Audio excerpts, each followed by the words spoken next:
Ассалаумағалейкум достар, бүгін біз сіздермен осындай өте оңай жасалатын сэндвич жасайтын боламыз. Ол үшін бізге керек заттарымыз: майонезіміз, петрушкамыз, помидорымыз және де сырымыз қажет. Осыларды турап, тазалап, дайындап аламыз. Екіншіден, булка нандарымызды алып, жіңішке етіп, 4 бөлікке бөліп кесіп алатын боламыз. Мінекей жұқа етіп 4 бөлікке бөліп аламыз. Және де енді осының ішіне ең бірінші осы майонезімізді жағып алатын боламыз қасығымызбен.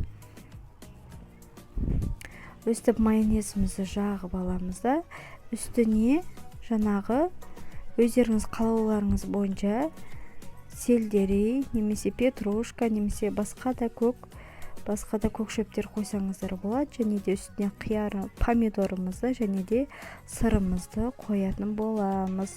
Сіздер өздеріңіз қалауыңыз бойынша ішін өзгертсеңіздер болады. Бұл заттар міндетті емес.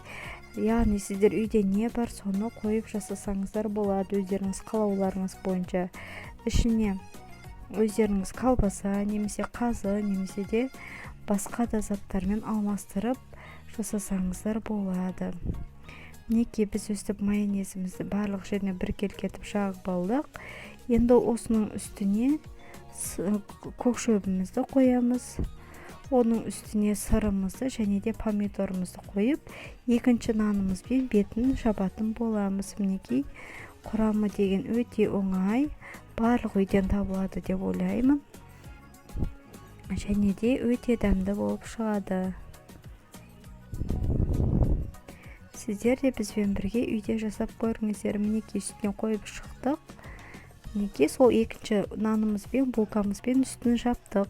Оның мінекей астына сырымызды, помидорымызды және де көк шөбімізді салып, екінші нанымызбен дәл осындай етіп екінші нанымызды дайындап алдық. Өстіп екінші нанымыздың бетін жабамыз.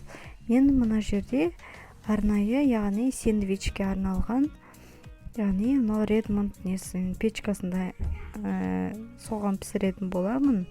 Осының ішіне салып 2-3 минут ұстаймыз. Сол кезде біздің сэндвичтарымыз дайын болады.